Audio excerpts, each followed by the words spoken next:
What is the narcissist? If you had to fill this space with an image of a narcissist, what would it look like? I'll let a person born almost 400 years ago do it for us. Narcissus, painted by Caravaggio between 1597 and 1599. The Greek myth tells us Narcissus fell in love with his own reflection, and Caravaggio painted that exact moment beautifully. But perhaps the tragedy wasn't vanity. Perhaps it was that the only gaze capable of satisfying him was his own. There are people who use AI the way they'd use a calculator, and there are people who confide in it more than they would a relative or a close friend. It is usually not because there is no one else to talk to, but because more often than not, the machine has become easier to talk to than another human being, especially if you're an innately difficult person to talk to, like a narcissist. The philosopher Martin Buber argued that the deepest human relationships are I-thou encounters, meetings with another person as a whole being rather than as an object. And AI seems to be imitating that feeling. This video came from an intention to discuss a new research paper in psychology, which suggests that people with stronger narcissistic traits are more likely to develop problematic relationships with generative AI. At first glance, that should sound almost inevitable.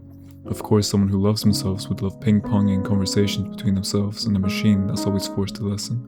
But by the end of the video, we'll see that it isn't really a story about narcissism. The stakes are much greater, especially from a developmental perspective in child and adolescent psychiatry. We tend to mistake narcissism for mere vanity, and we fixate on the caricature of a person assertive in their own self-obsession, individuals characterized by what psychologists call agentic extroversion.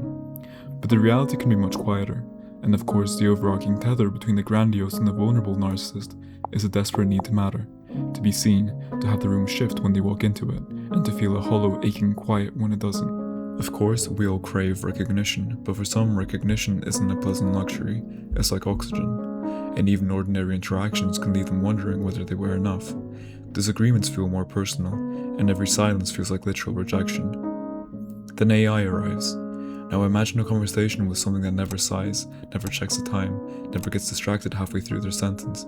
It answers immediately, it remembers what you said, it explains itself patiently, it doesn't roll its eyes when you spend hours only talking about yourself. AI does not understand you, and deep down you know it doesn't, but it behaves like it wants to, and it behaves like it has all the time and the patience in the world to get it done.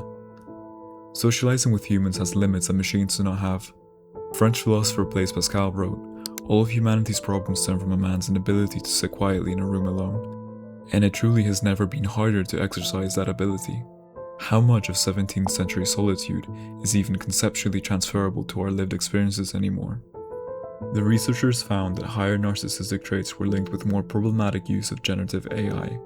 Not simply using AI often, but reaching for it compulsively, feeling drawn back to it, letting it occupy more space in everyday life than intended. One reason seems to be something psychologists call vertical individualism.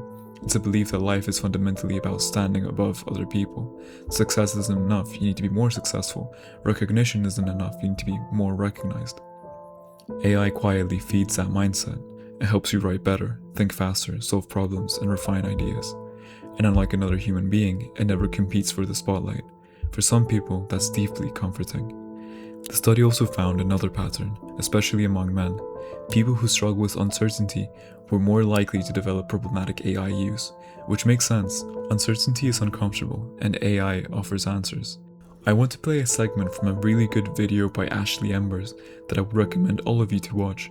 The video touches on a lot of sociological issues when it comes to Gen Alpha and their contact with technology. She gives a story from her personal life that illustrates perfectly this idea of self-soothing certainty that couples with the use of AI. It's called the certainty trap, where smart devices and well-meaning adults remove all these small uncertainties that build emotional resilience, leaving kids unequipped to handle the ambiguity of real life. In my research, I kept thinking about how technology plays a role in my own children's lives, and how, of course, whenever my son wants to know the ID of a bug, we just look it up. why wouldn't we, right? And I never thought twice about it because it's good to learn together. But without realizing it, I taught him that that's the only way to find answers. And this has already come up, as just the other month he was playing pretend fishing in the backyard and kept saying what fish he was reeling in, like a blue fish or an orange fish. I don't think he actually said any real fish names, but that's besides the point, because then he pulled in one that he didn't know and he said, "Don't worry, I'll look it up on my phone," and proceeded to pull out an imaginary phone to look it up on. Now, in the moment, I knew that that didn't sit well with me, but I didn't know why. And now I do, because he's learned that this is the default for any unknowns that come his way. And this is having real effects in the classroom as well, and is arguably the biggest problem holding children back because they don't have the cognitive ability to think for themselves. This is even impacting the brightest of students who are struggling with not knowing how to proceed when you just don't know. But you need to be uncertain, and you need to be critical and constantly aware of yourself, faults and all. It is a concept as old as time. The unexamined life is not worth living. As Carl Jung once put it, until you make the unconscious conscious, it will direct your life and you will call it fate. AI really will reflect your unconscious back to you. The philosopher Soren Kierkegaard warned that the most common form of despair is not being who you are. If AI becomes a mirror that always reflects back the version of ourselves we'd like to see, it may become harder, not easier, to discover who we actually are. I wanted to share this extract just to emphasize the fact that if you understand this video, you are also partially immune to the dangers I'm describing, but it is important not to forget the very significant developmental challenges that younger generations face. It's tempting to hear the study and conclude that narcissists are simply more vulnerable, but that's just too easy of a conclusion. Technology doesn't really invent needs, it usually just discovers them and capitalizes on them. Loneliness, anxiety, and the desire to be understood all existed long before language models. AI simply meets those needs in a way we've never experienced before, and that is what makes it dangerous. Consider The Lovers, painted in 1928 by René Magritte. Magritte painted two people embracing yet separated by cloth. They are emotionally close but physically unreachable. It beautifully depicts what people are living through with AI, being physically alone but always accompanied. There's an old idea that every tool changes the hand that holds it. AI may be doing something even deeper.